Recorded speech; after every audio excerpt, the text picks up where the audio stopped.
painting to photography, from beadwork to woodworking. KQAL-FM on the campus of Winona State University presents Art Beat. Art Beat highlights the work and accomplishments of local artists from in and around Winona. Support for Art Beat is made possible by the Minnesota Arts and Cultural Heritage Fund. Today on Art Beat, we enter a fantasy realm of magic, swords, and dragons with Minnesota author James Petrillo. Petrillo's most recent novel takes us to the world of Ashyer, where a young prince named Frost battles dragons in order to free his world from their tyrannical reign. Frost is joined in his journey by a colorful cast of characters that any fantasy enthusiast is sure to fall in love with.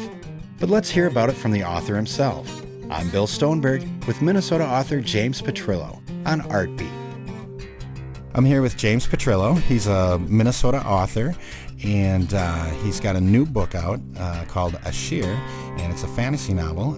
Welcome to the show today, James. Thanks for being on the show with us. Well, thank you for having me. Yeah, and Ashyer is a fantasy novel. It's set in kind of an elaborate world overrun by dragons, but without giving anything away, can you give us kind of a brief synopsis of what the book is about? Sure. Yeah, it's an epic fantasy, which means it takes place in, like you said, a different world. Mm-hmm. It's not like merry old England or something like that. It's a completely different world, based on the idea that Tolkien used to make, the Middle Earth, which is like something completely different.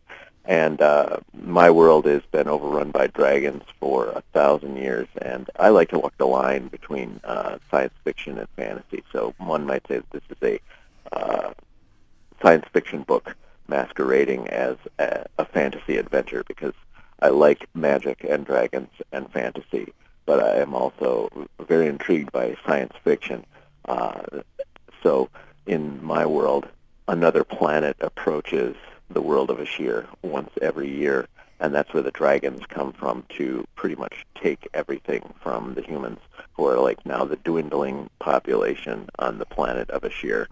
And the book, as opposed to a lot of fantasy that's being written nowadays, is an adventure series that takes place in the quote-unquote golden age of heroes. These characters that you get to know are going to be the heroes in generations to come. And I do have in my head, all of the generations out there of characters that evolve. But a lot of people now like to write fantasy, and it's all, everything's gone by the wayside. Magic is gone and stuff like that, and they talk about that stuff as if it was in the past. And, I find those things to be fun, so I wrote this story first, which is where all the characters, gain their reputations, their legendary status, find these ultimate weapons that are lost in time in the future and things like that, and then basically go on a quest to rid the world of the tyranny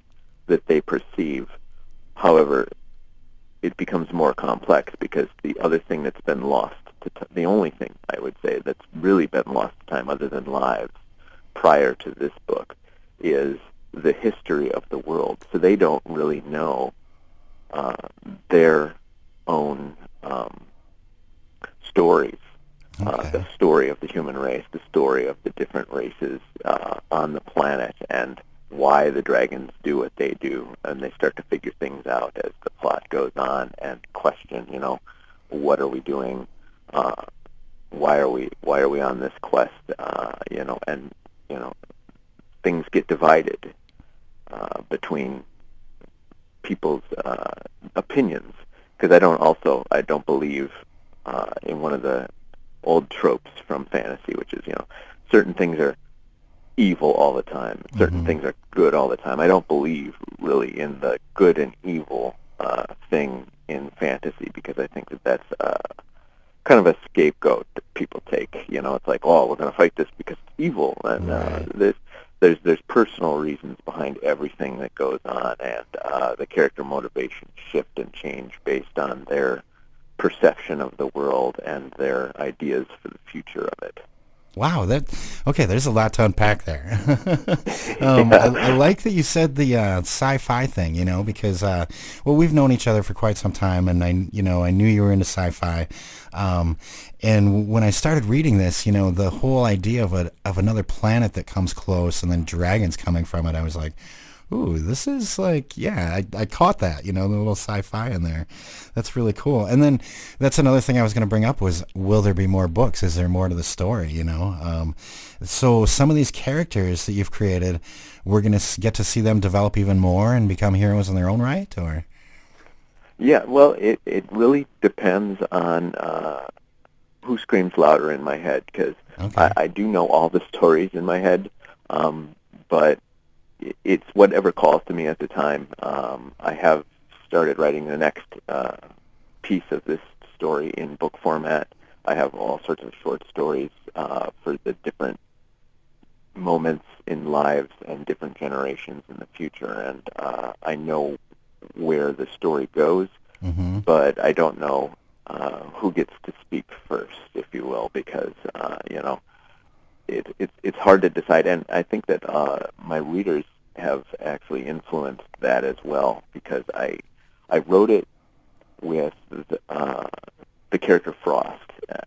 In my mind, was the main character, if you will, Mm-hmm. of the book, because you start out with him, and you follow mostly his journey, but there are chapters where you follow individuals in their own journeys, and also the other side of the opinions.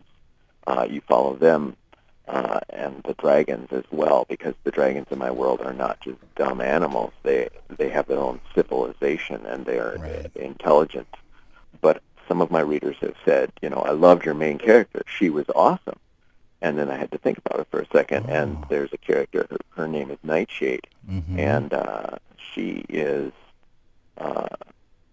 has changed continually, but she's of a different race, and she is immortal in her own right, but one of the things about her is, in order to not go crazy over the span of eons, her race forgets intentionally the past, Oh, wow.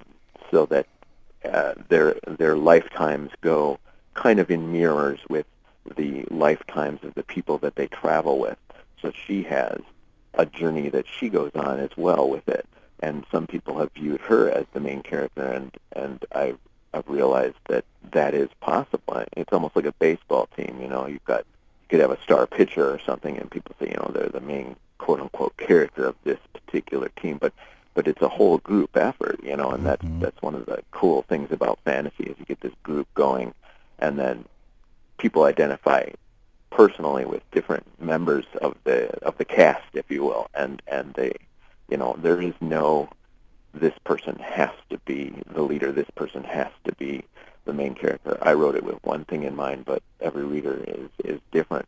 So that Mm-hmm. definitely changes where I should go, because if people really like certain things, they're going to want to hear about that person more so. Right. And then I add more things in to suggest that there's more out there for people, the characters, to learn, and more out there for them to adventure, of course. Wow. Again, a lot to unpack. I love it. Yeah. So like with the character Nightshade, like you had mentioned that her people kind of intentionally forget, and you had mentioned earlier that, that none of the characters really have a real good grasp on their history, and they're learning kind of as we learn. Was that kind of intentional for, to have the characters kind of exploring and learning about their own history as we learn about it, or is that something that just kind of Yes. evolved? Oh no, it's definitely intentional, because in storytelling, I know everything from the world, but I Mm-hmm. need to put myself in the position of the reader and say, how am I going to get all this information across? And being published through, this is the first book I've had published through Shipwrecked Books Publishing, Mm-hmm. and having an editor who said basically, you've got too much exposition in this, because the more that you just tell the reader, the less interesting the book is.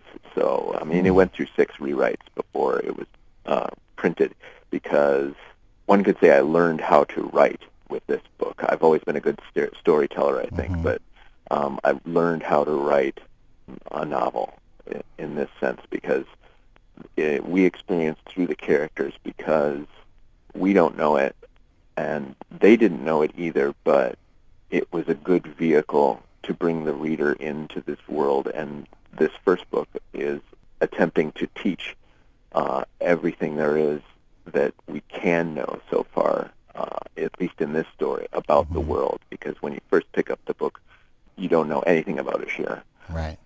And it's very complex. And how do you build an entire world in one book, plus get people to know some characters and the mechanisms that those characters work on without, building a 300-page essay? You tell it in the story format. So definitely intentional with the learning of things with the characters. And then, of course, you learn things and create opinions. And I kind of put some of today's world involved in that as well, because I think there should also be social lessons in any story. And one of the things that we learn as they learn is that things that they thought were true are not true because they were told from a certain perspective. And then history evolves from that perspective, but it wasn't truth. So, and then in some cases, people have to decide what their truth is, because something is a fact doesn't necessarily make anything based on that true. A fact is a fact. And it's like how you go from there is based on your own experience and your own opinion and your own beliefs. Wow. Cool. So and I was curious about that too, like you said, there are things that mirror our world and stuff, like the putrid sea. The putrid sea, is that kind of a reflection of our world and how we've kind of, the pollution in the oceans and things like that? I mean, is that, part of that mirroring, or? Let me just say there are too many things in this world to be a coincidence. Okay. And the characters find things to explain that there was things that happened long before they existed, before even the immortals existed, because that's another race that's involved. They're just called the immortals, and we see the demise of the last one in the very first chapter. Right. And things came about to create all of the things that exist, and they find different explanations for that as they go. And there are commonly held beliefs about why things are the way they are that people realize aren't necessarily true or based in fact. They're just based in speculation. All they have to go on is that all this exists, and how do we deal with it? And should we discover the past in order to more accurately deal with the possibilities of the future? And it makes it sound like it's a very deep book, if you will, but I personally don't think it's that way. I think it's fun. I wrote it to be a fun adventure, right. And I kept it more young adult to adult as far as the content goes. I mean, there is fantasy violence involved at some points. I think that's one of the main tropes of fantasy, is that you get these epic battles, with dragons and stuff, and I put my own spin on those. Like the one big catch of my dragons, other than having their own civilization and motivations, is that the reason they can breathe fire is because the inside of them is like a furnace. So if you kill a dragon, they explode like a huge bomb, and they could take an entire city out if they are killed. So no one dares kill a dragon, because it would mean your own demise. Right. And I like that you mentioned that you wrote it as a fun adventure story, Yeah. Because that's kind of what I got from it too. It's a lot of fun. And I also like that you said that that any kind of good storytelling is going to have social lessons, Yeah. So, that packed in with the fun stuff, it doesn't sound preachy. It's fun to read, That's really cool. I am curious about the publishing of it, a lot of people self-publish these days. Why did you decide to go through a more traditional route and get a publisher and go that route? Well, I have self-published in the past. Okay. And that I found is more difficult. And I know there's authors out there like the great Stephen King who his advice is, just self-publish. There's no use in getting a publisher anymore. And I tried that, and I don't find that to be true, because then it's all on you. I mean, everything you do, all of your editing, all of your marketing, all the selling, it's up to you. All you end up doing is putting up a product, on a website, and then it sits there, It's Right. like, okay, people buy my stuff, sort of a thing, almost like, digital flea market. But a publisher comes with more things like editing and advice, about how to write. And this particular publisher, Shipwreck Books Publishing, is on a mission. He's a local publisher, actually, here in Minnesota, and he does independent book publishing. The way he puts it is, there's independent films and there's independent music labels. He wanted to start an independent book publishing, Nice. To try and go up against the big publishing houses, but at the same time, he's a real publisher, so you've got the whole process involved, which is why there's so many rewrites and different questions, because then you get a professional set of eyes on your work, where before you've got either your friends or your family or just yourself reading your own materials over and over again, and you can get stuck looking at your stuff and going, I think it's great, and then it's not really. You just convinced yourself it was. You get another set of eyes on there who's sending you back versions of your book with red lines through half of it. You're like, whoa, okay. Right.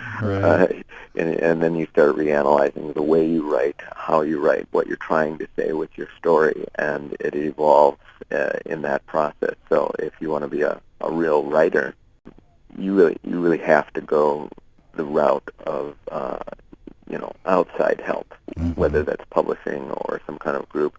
So groups tend to be a little fuzzy, whereas publishing is more direct. It's saying, if you want your literature to be readable and enjoyable, or if it's a different kind of book, informative, they help you do that. And it is difficult to get published. I mean, you have to send out letters to lots of publishers. It's like applying for a job. Right.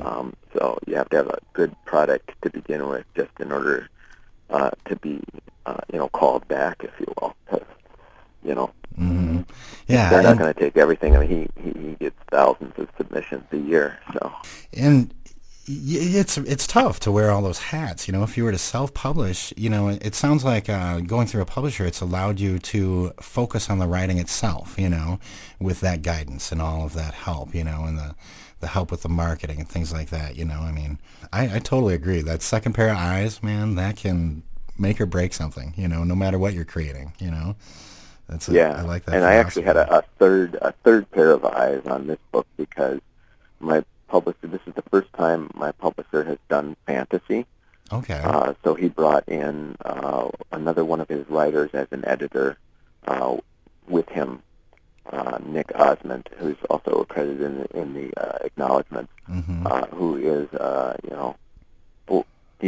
he's one of my people, if you will, the fantasy people. Cool. He's gone through all the fantasy books, and he knows the genre. But he also likes science fiction as well. So we had a fun time, and it was almost like going on an adventure with him, because we'd have meetings, and we'd talk about different moments in the book and stuff, and we'd talk about ideas about how to change it. So the process itself ended up being a fun adventure as well, which I think gets reflected in the book, because we kept that in the fore of everything. Was this is going to be fun and adventure, because right now it's easier to write things that are dark and depressing or horrific, because the world can get scary especially right about now, and the world needs more fun stories. I mean, there's things tucked in there, but there's no, like you said, there's no preachiness. I don't come to a conclusion and says, so be good for goodness sake, or anything like that. It's just left open, as you could interpret it any way you want, but it's going to be fun when you read it. And then your first novel, The Darkwood, was a horror thriller. And in the About the Author section, it says that your true heart lies within the fantasy realm of magic, swords, and dragons, and that you've written fantasy most of your life. Now, like I mentioned before, we've known each other for quite some time. We worked in television together. I knew you were into horror films. I knew you were into sci-fi. And you've made some really cool short films yourself. Why the shift back into fantasy, or why is that coming out now? Was there some sort of catalyst that has brought you back around to that, or has it always been there, kind of bubbling up and waiting? Or it really has been kind of waiting there. The world of Ashyer floats in my mind. I can see it when I close my eyes, spinning in space, and I can hear all the voices of the people, and they've been there since since high school. I mean, I used to role play when I was young. Mm-hmm.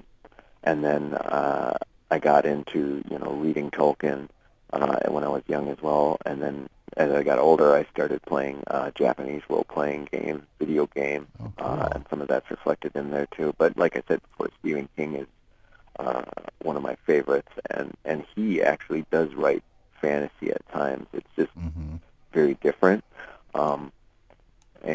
And I got into all of that.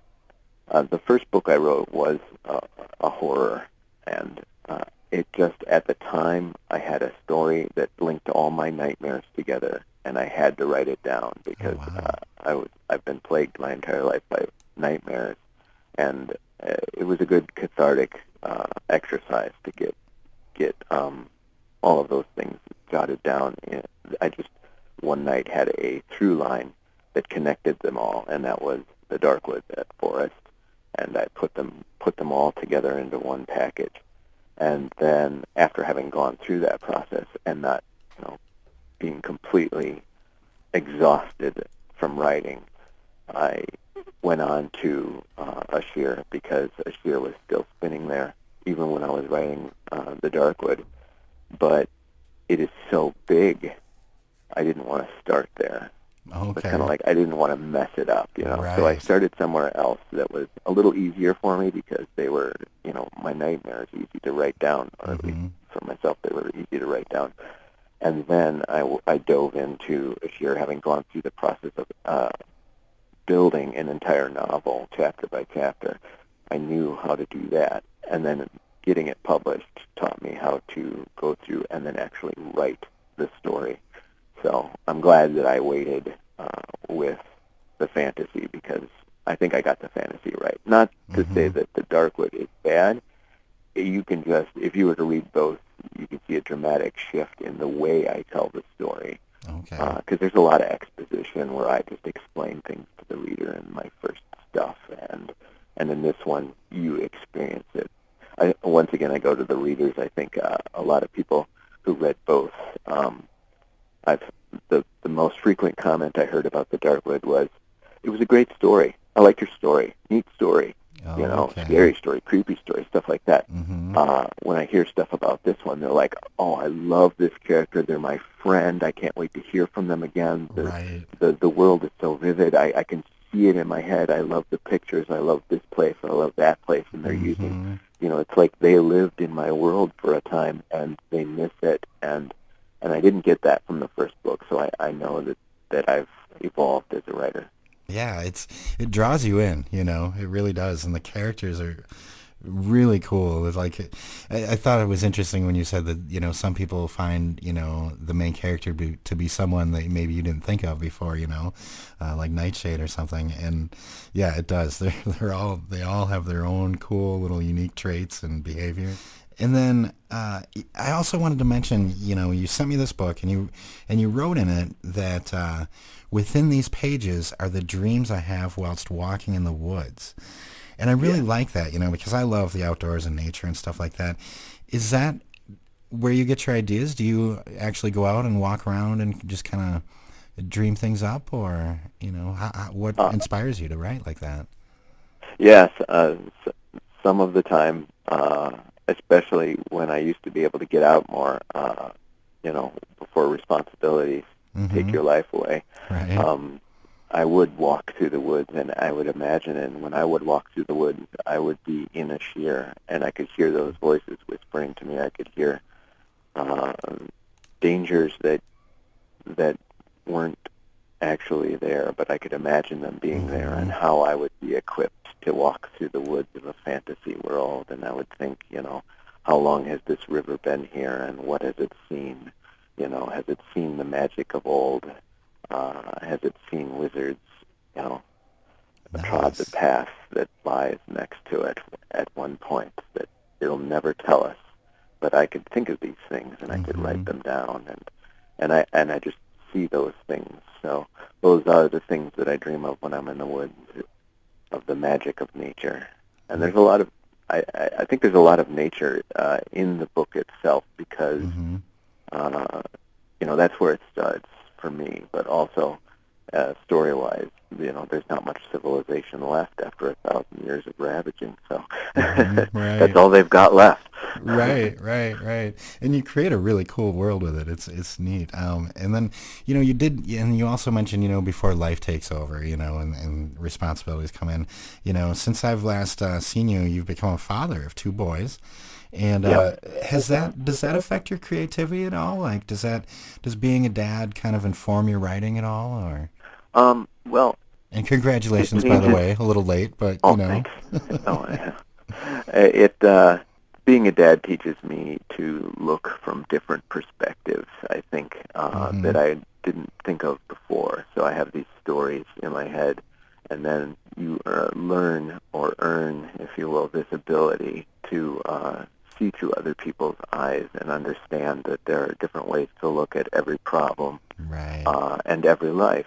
So you gain a deeper insight into yourself, which you can then transfer into your stories and into those characters, which I think helps make characters less one-dimensional, because that seems to be like the go-to with a lot of characters in media, especially on television now. I think, well, let's throw this character in there, and they're about this, and it's a one-dimensional character, which is, a caricature and not an actual character anymore. Right. But you want to breathe life into these people.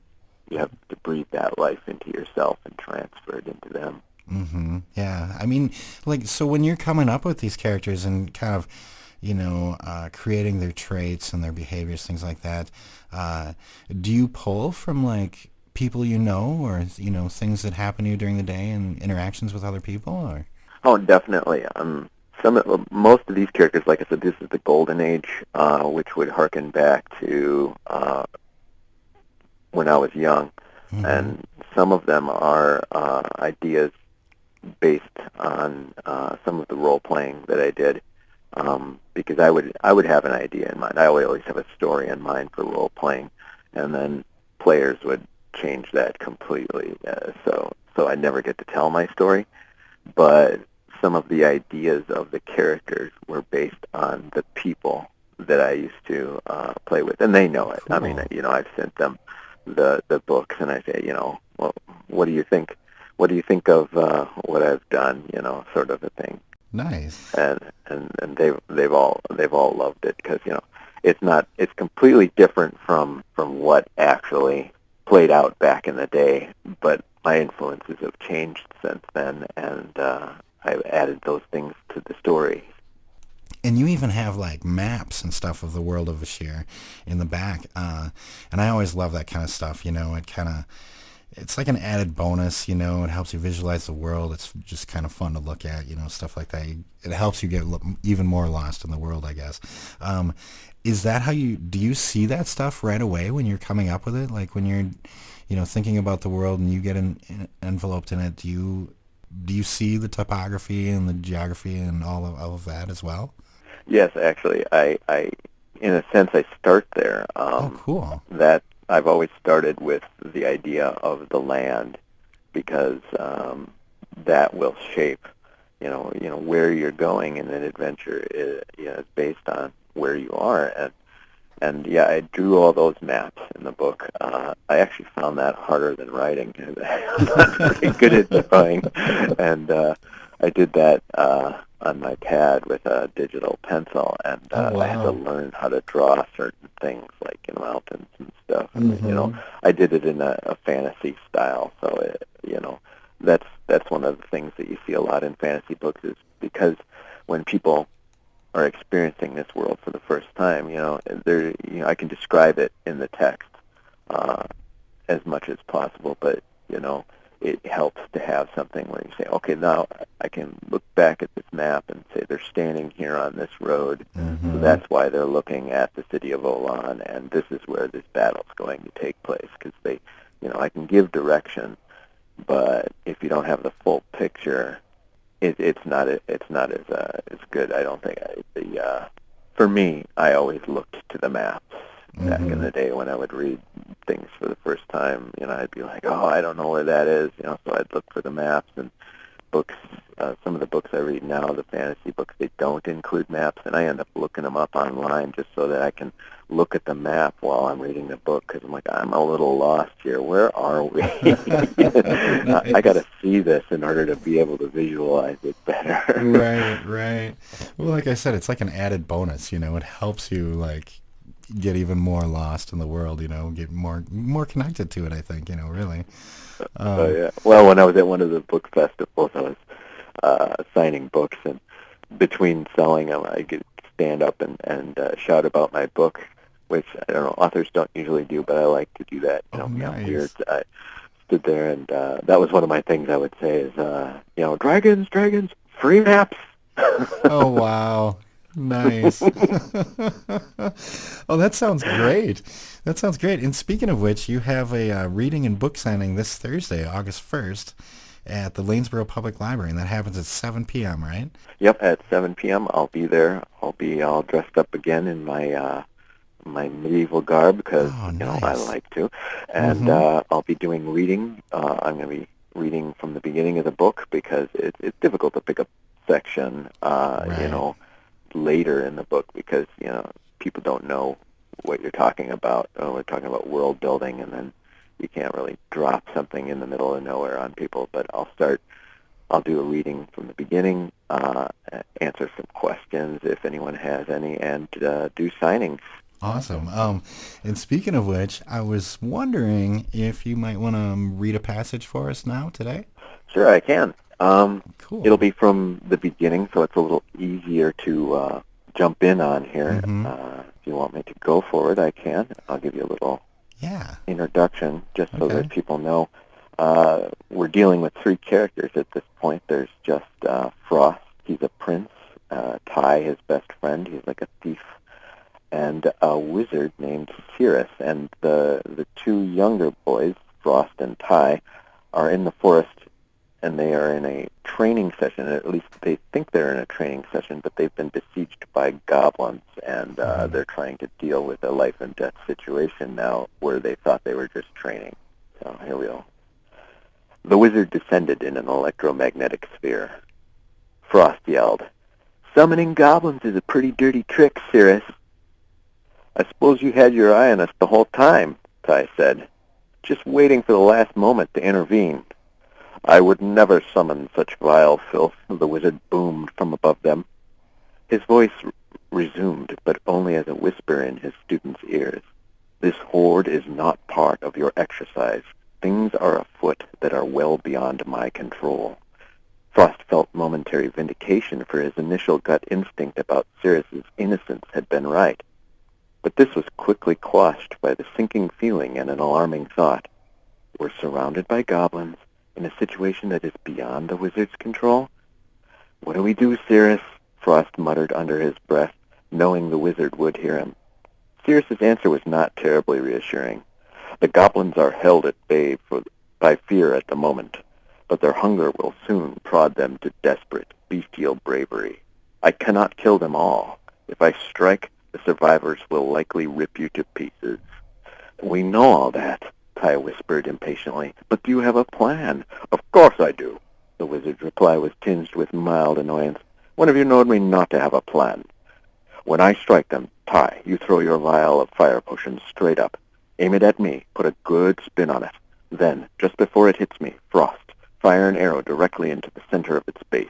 You must both be precise." Ty shook his head and produced the vial. "Sounds like a dicey plan." "I didn't say it would work," Cirrus said. "Only that it is a plan."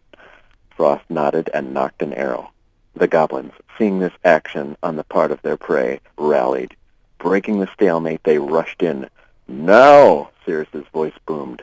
Lightning crackled out from the wizard's sphere and roasted half the goblins. At the same moment, Ty tossed the potion up, putting a fast spin on it.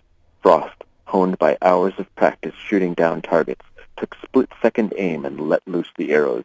The bottle exploded. Due to its spin, its contents flew outward, raining down in a fiery ring around them. The grass all about the remaining goblins was set ablaze, their ragged clothes and greasy hair catching fire. Most of the inhuman creatures scattered and fled into the forest. "We provided them with the fire and denied them their supper to cook over it," Ty laughed. His nonchalant sense of humor never seemed to ebb, even in the midst of life-or-death situations. The sphere encasing the wizard settled to the ground, and it flickered like a candle flame and vanished. Sirius stepped over a smoldering body and raised his staff. "Don't underestimate the tenacity of a hungry goblin. They have not all fled."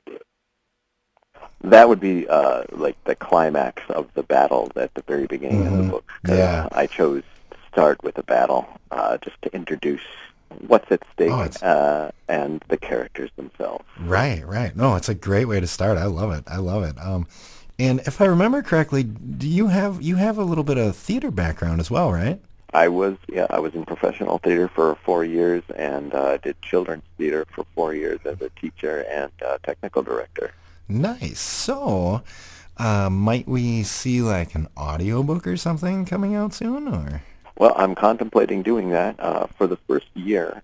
It's just going to be in print, but I would like to try my hand at doing that and having a background recording things, learning how to do that with you, actually.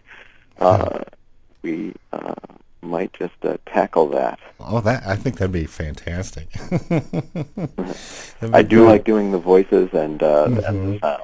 Yeah, no, you sound great at it. I love it. And it's cool when you read, yourself. You have these voices in your head and stuff. But it's always fun to hear the author's perspective on the character, like how they sound, and how they would enunciate things and stuff like that. I think that's really neat.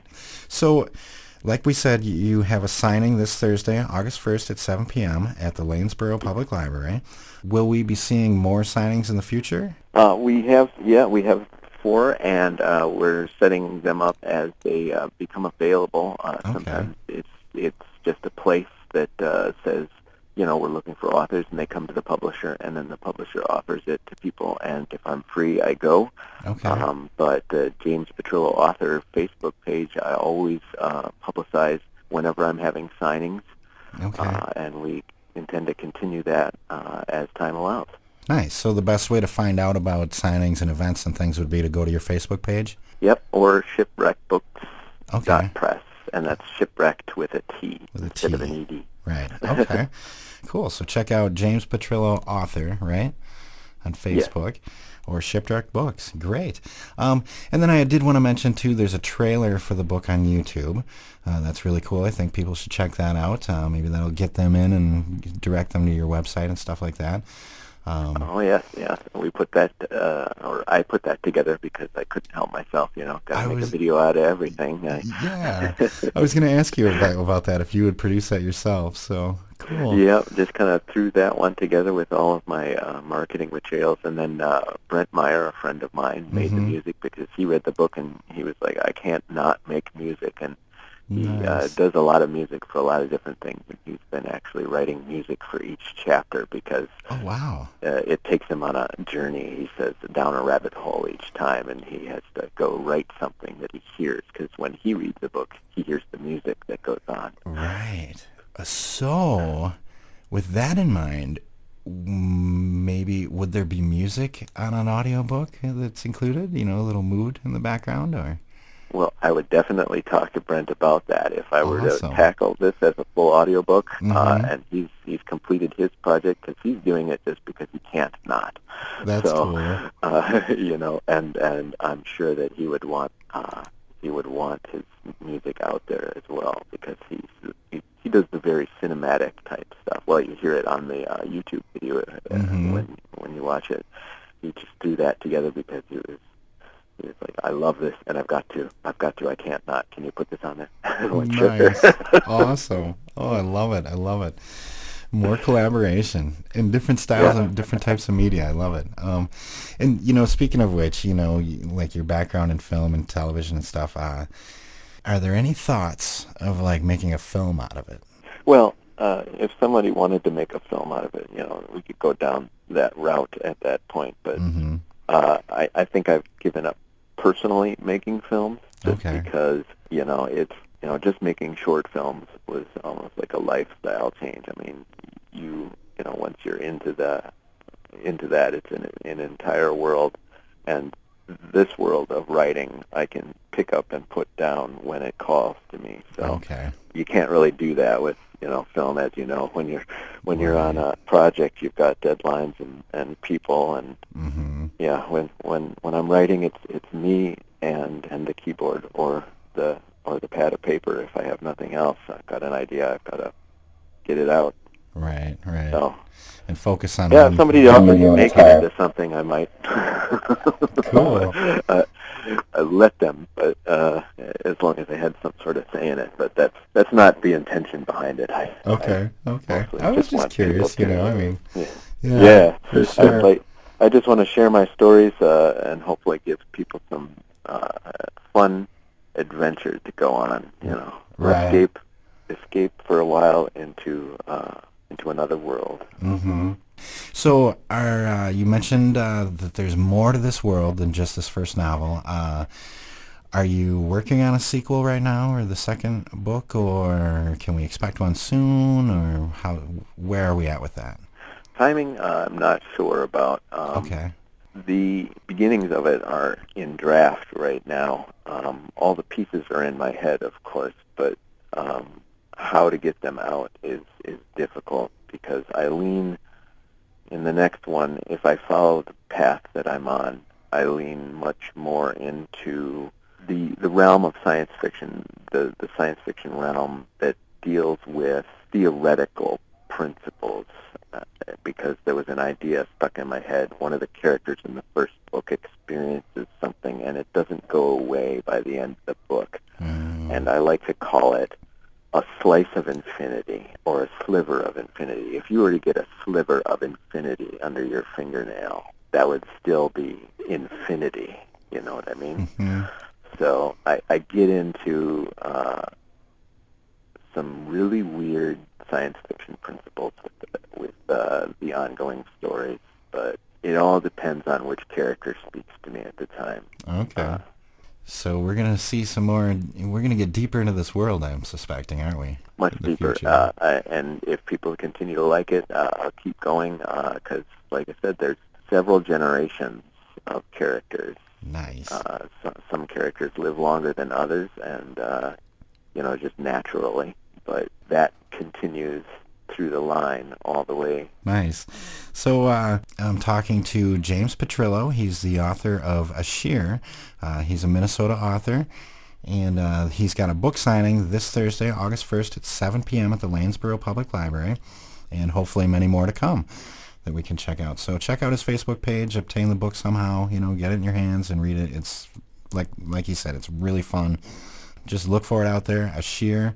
That's Ashyer. And I'm talking to James Petrillo. And thanks so much for being on the show with us today, James. It was great. Thanks for having me on the show. It's a great opportunity. Thanks again to James Petrillo for joining us today on Artbeat. More information on James and his latest novel, Ashyer, can be found on his Facebook page at James Petrillo Author. Or you can visit shipwreckedbooks.com. That's wrecked, spelled W-R-E-C-K-T.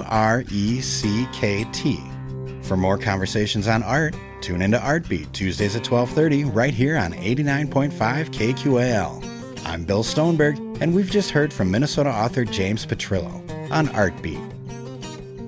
Artbeat is written and produced by KQAL-FM on the campus of Winona State University. Visit us on the web at kqal.org.